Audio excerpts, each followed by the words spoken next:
Пан з вами.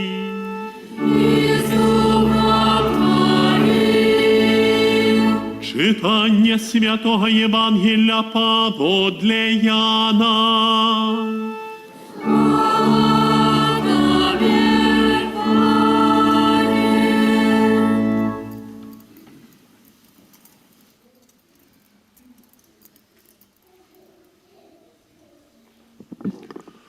У той час у Кані Галілейській було весілля, і маці Єзуса була там.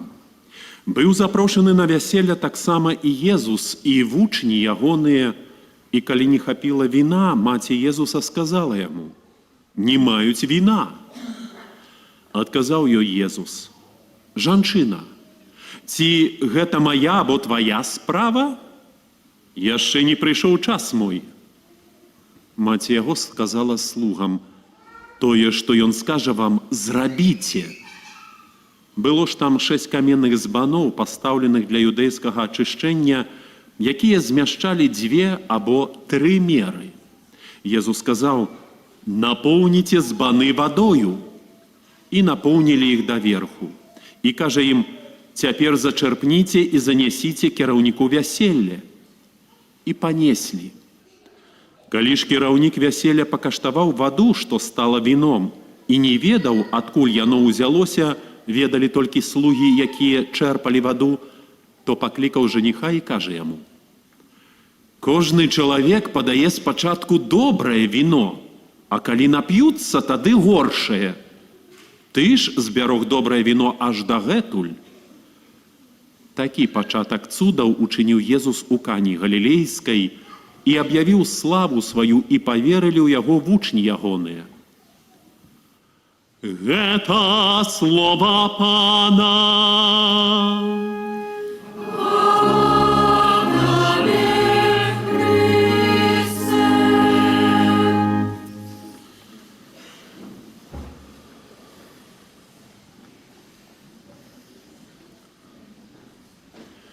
Здаецца, што цуд, пра які мы вось сёння пачулі ў Евангелі, здзейсніў Христус.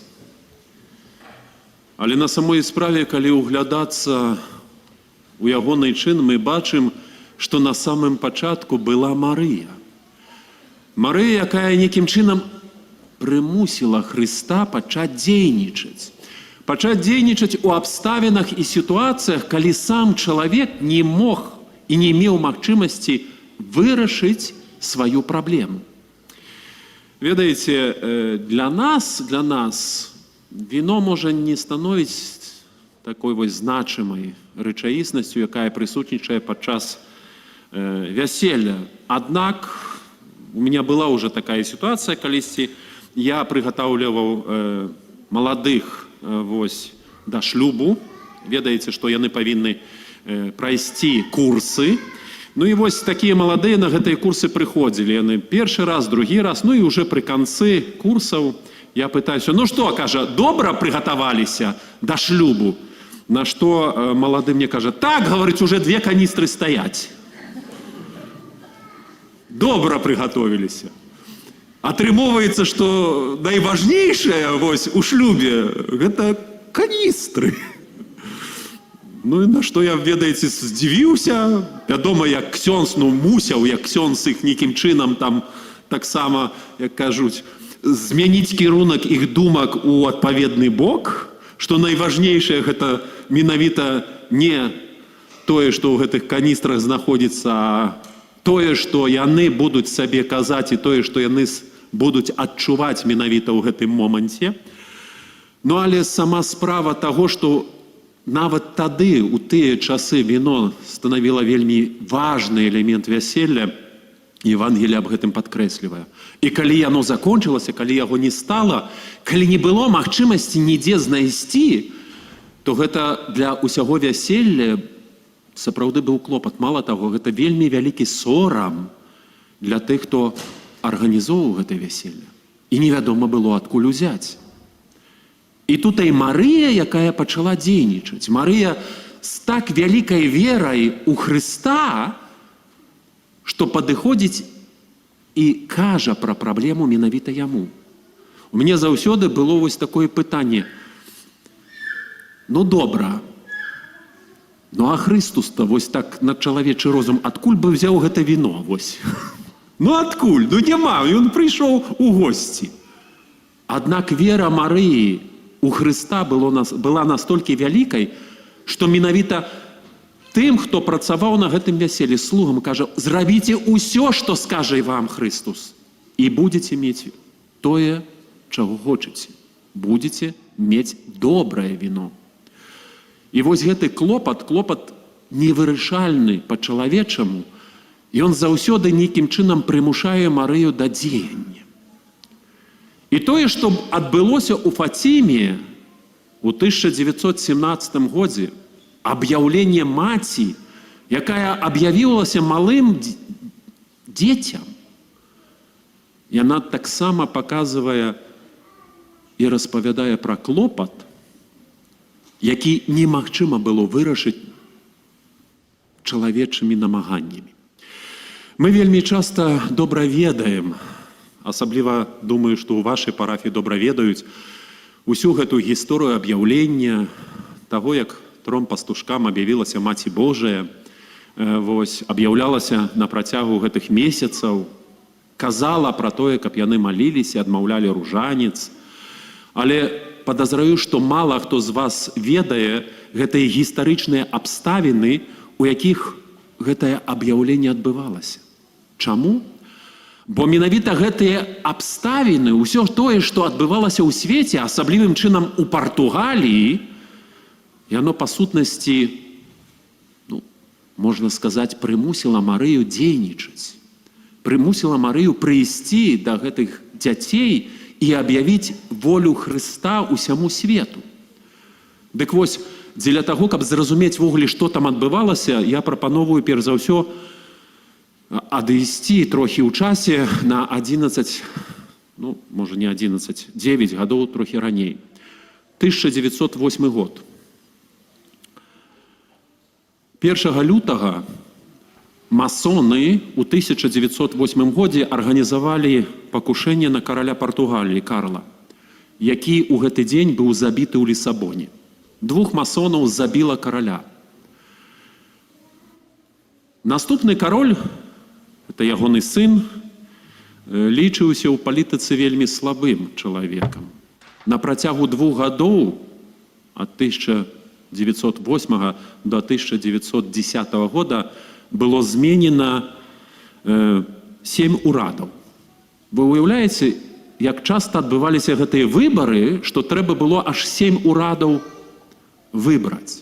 Мала таго, у 1910 годзе у выніку выбараў кіруючая партыя займала 58%, 33% занимала партыя памяркоўная, і рэспубліканская партыя займала 9%. Я чаму падкрэсліваю рэспубліканская партыя? У сувязі з тым, што большасць, хто належаў да гэтай партыі, таксама з'яўляліся масоны.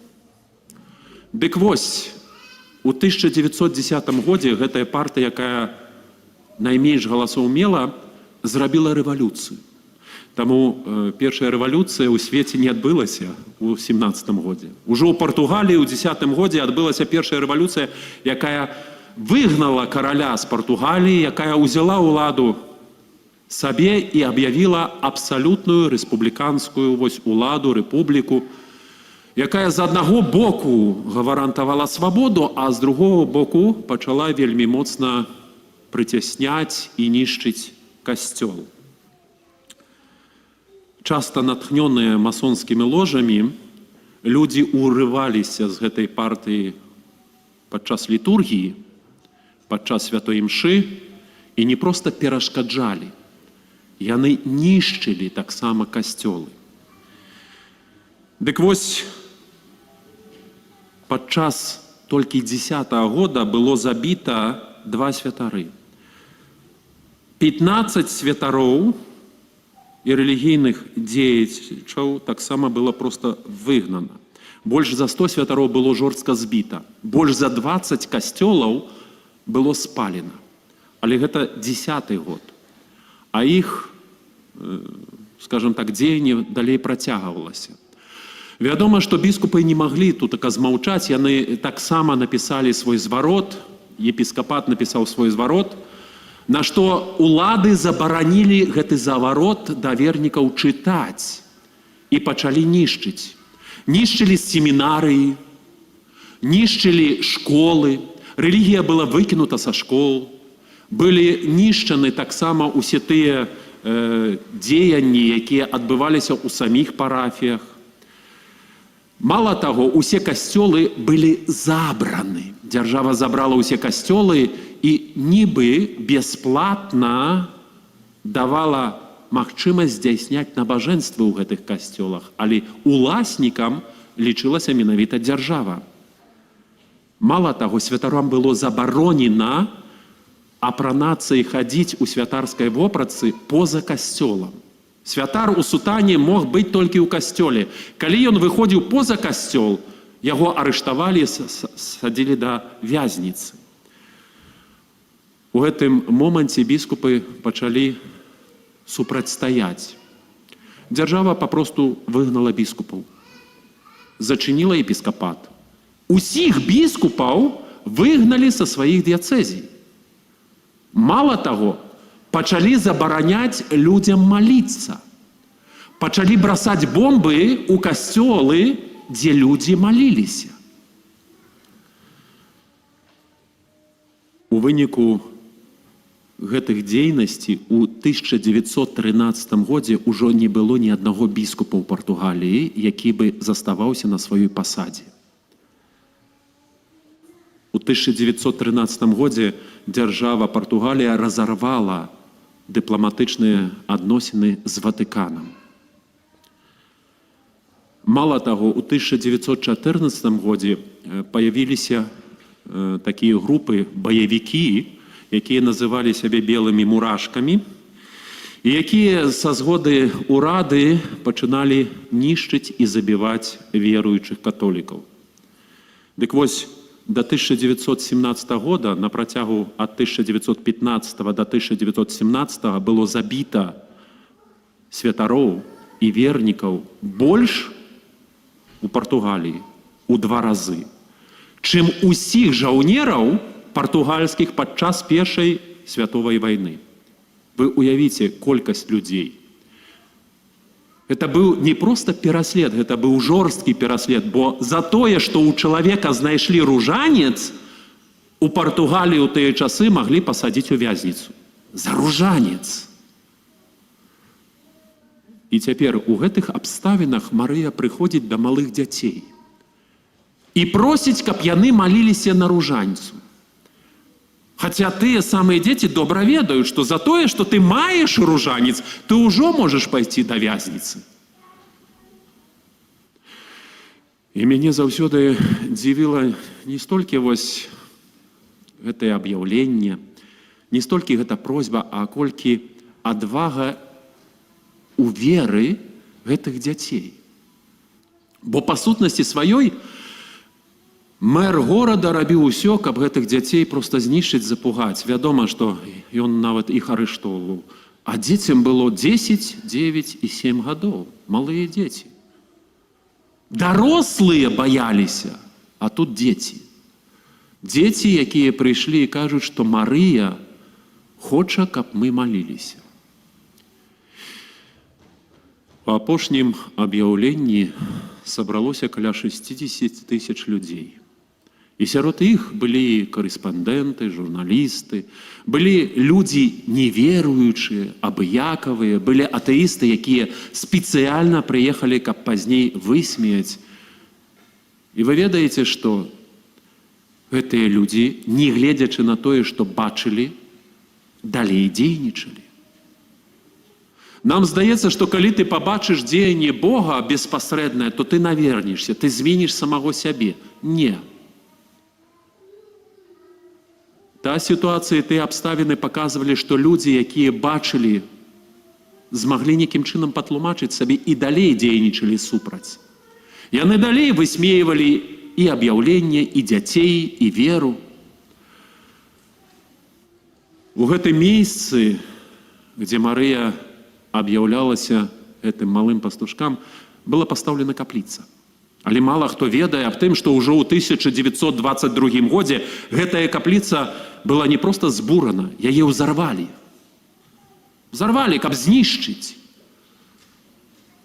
Марыя прыходзіць да свайго народа ў сітуацыях не проста цяжкіх, а безнадзейных. Прыходзіць дзеля таго, каб паказаць чалавеку сапраўдны шлях да збаўлення. І не проста да збаўлення, але і сапраўдную вартасць, якая па сваёй цане, каштоўнасці перавышае усякае іншае. Гэта падобна, як у Кані Галілейскай. То віно, якое ўтварыў Хрыстус, яно было лепшае за тое, што даваў гаспадар. То, што дае Марыя, то, чаго просіць Марыя, яно лепшае за тое, да чаго імкнецца чалавек. А Марыя кажа, падобна, як там у Кані Галілейскай: зрабіце ўсё, што кажа вам сын. Зрабіце ўсё, што кажа вам Хрыстус. А асабліва тады, калі вы знаходзіцеся ў безнадзейнай сітуацыі, калі няма магчымасці. Вось менавіта тады ваша вера, ваша намаганне, ваша вытрымка, ваша памкненне да Хрыста, яно дапаможа вам не проста вытрымаць, але таксама атрымаць тое, што найлепшае. І вядома, што ў розных сітуацыях, у розных абставінах чалавек імкнецца нейкім чынам забяспечыць сябе, забяспечыць свой быт, забяспечыць сваю сям'ю.